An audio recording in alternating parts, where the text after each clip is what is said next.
Hello my dear student, আজকে আমি আলোচনা করব ক্লাস 8 লেসন 7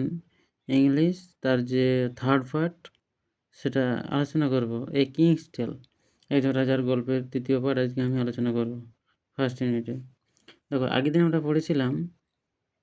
যে এখানে অবধি পড়েছিলাম, এই ন্যারেশন বলেছিলাম না, গ্রামার অবধি এখানে অবধি পড়েছিলাম। তাহলে কী পড়েছিলাম আগেরটা একটু বলি, যে ওই যে তার দুজন ওয়াইস কাউন্সিলর ছিল, দুজন প্যারিষদ ছিল,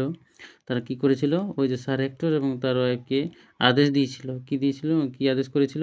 ওই যে বাচ্চা শিশুটি যেটি লাল চাদরে যেটি মোড়া ছিল সেটিকে মানে নিয়ে আসার জন্য তারা আদেশ দিয়েছিল, সেই জন্য তাদের নিজের ছেলে হয়, হিওয়ার ইউর অন সন, সেই জন্য তাদের নিজের ছেলে হয় সেইভাবে তাদেরকে নিয়ে আসতে বলেছিল। যে দেখো, the boy is to be call Arthur, sir Ulfius sir. Sir Ulfius বলল, ওই ছেলেটি যাকে ডাকা হয়েছিল কি নামে, আর্থার বলে। আর আজকে আমি এইখান থেকে আলোচনা করছি, আর্থার বলে ডাকা হয়েছিল। দেখো, স্যার হেক্টর, ওই যে স্যার হেক্টর কী বলল, বিং এ ট্রু নাইট, সে একজন সত্যিকারের যোদ্ধা হয়ে, নাইট মানে যোদ্ধা, বিং মানে হওয়া, সত্যিকারের যোদ্ধা হয়ে কী করেছিল, আক্স নো কোয়েশ্চেন, তার কোনো রকম মনে প্রশ্ন ছিল না। অ্যান্ড প্রমিস, সে কী প্রতিজ্ঞা করেছিল, টু ওবে মানে মেনে চলতে, ওবে মানে মেনে চলা, প্রমিস মানে প্রতিজ্ঞা করা, কি হিজ লেট কিংস কাউন্সিলর, তার ওই যে মৃত রাজার যে পারিষদ ছিল তাদের দুজনকে এই যে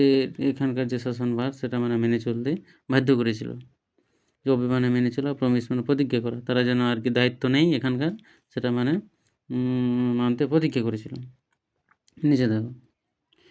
যেন Merlin and sir Ulfius had fear, Merlin এবং স্যার উলফিয়াস ওই যে দুজন ওয়াইস কাউন্সিলর, নাম তোকে আবার বলছি, দুজন কাউন্সিলর ছিল, একজন মার্লিন, একজন স্যার উলফিয়াস, তারা কী করেছিল, হ্যাড ফিয়ার, তারা ভয় পেয়ে গিয়েছিল, ফিয়ার মানে ভয় পেয়ে যাওয়া, তারা ভয় পেয়ে গিয়েছিল। কেন? Trouble broke out in Britain, ব্রিটেনে যে আর কি সমস্যা সেটা ভেঙে পড়েছিল, প্রচণ্ড সমস্যায় মানে জর্জরিত হয়ে পড়েছিল, ট্রাবল মানে সমস্যায়, ব্রোক আউট মানে ভেঙে পড়া, ইন ব্রিটেন, ব্রিটেনের মধ্যে প্রচণ্ড সমস্যায় ভেঙে পড়েছিল গোটা ব্রিটেন। আফটার দ্য কখন, after the passing A of the king, রাজা মরে যাওয়ার পর, পাসিং এ মানে আর কি মারা যাওয়া, অফ দ্য কিং মানে ওই রাজা মারা যাওয়ার পর ওই যে পুরা ব্রিটেন সেখানকার অবস্থা মানে খুবই খারাপ হয়ে যায়। The barons are fighting among themselves, ওই যে ব্যারন্সরা অর্থাৎ কী বলবো, মহৎ ব্যক্তিরা বা প্রজারা কী করেছিল, ওর ফাইটিং মানে তারা লড়াই শুরু করেছিল, যুদ্ধ শুরু করেছিল, অ্যামং দেমসেলভস মানে তাদের নিজেদের মধ্যেই তারা লড়াই শুরু করে দিয়েছিলেন, কি প্লটিং টু, এবং ষড়যন্ত্র করছিল, PLOTING, প্লটিং মানে ষড়যন্ত্র করছিল, কি টু ক্যাপচার দ্য থ্রোন মানে ওই সিংহাসনটা দখল করার জন্য, ক্যাপচার মানে দখল করা, থ্রোন মানে রাজ সিংহাসন, সেখানকার সিংহাসনটা দখল করার জন্য মানে একে অপরে নিজেদের মধ্যে ফাইটিং শুরু করেছিল, লড়াই শুরু করেছিল। Britain was in the grip of lawlessness, পুরা যে ব্রিটেনটা তার কী ছিল না, আইন ভঙ্গ হয়ে গিয়েছিল সেখানে, মানে দুঃখে জর্জরিত হয়ে গিয়েছিল, ললেসনেস, সেখানে কোনো রকম আইন নেই, মানে আইন বলতে কিছুই ছিল না, আইন ভঙ্গ হয়ে গিয়েছিল, সেখানে সমস্যায় পড়ে গিয়েছিল, ললেসনেস মানে আর কি আইন ভেঙে যাওয়া, সেখানে কোনো রকম আইন ছিল না। তারপর দেখো, ট্রাভেলার্স ওয়ার রেগুলারলি রোবড, ওই যে ট্রাভেলার্স মানে কি, যারা ভ্রমণ করতে আসে তো তারা কী করতো, ভিজিটররা, ট্রাভেলার্স মানে ভ্রমণার্থীরা,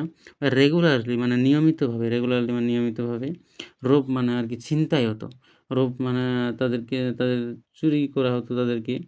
ছিনতাই করা হতো, রোব মানে ছিনতাই করা হতো। আর কি দেখো, দ্য পিসেন্স ওয়ার আনহ্যাপি, এবং সেখানকার যে কৃষকরা তারা অখুশি ছিল, পিসেন্স মানে যাকে বলো ফার্মার, সিনোনিম বলতে পারি, ফার্মার মানে কৃষক, তো পিসেন্স মানে এখানে চাষিরা, ওই আনহ্যাপি, তারা অখুশি ছিল, তারা মানে মোটেই খুশিতে ছিল না। বাস্তবে ওদের আর্থার পেনড্রাগন মানে যতদিন রাজা ছিলেন তখন মানে সমস্ত মানে আর কি ব্যক্তিরা তারা কী করতো, হাসি মুখে আনন্দের সারায় ঘোরাফেরা করতো, চাষিরা আর কি মাঠে লাঙ্গল করতো, আবার বীজ ফলাতো, তারা মানে আর কি কাল্টিভেশন চালিয়ে যেত, আর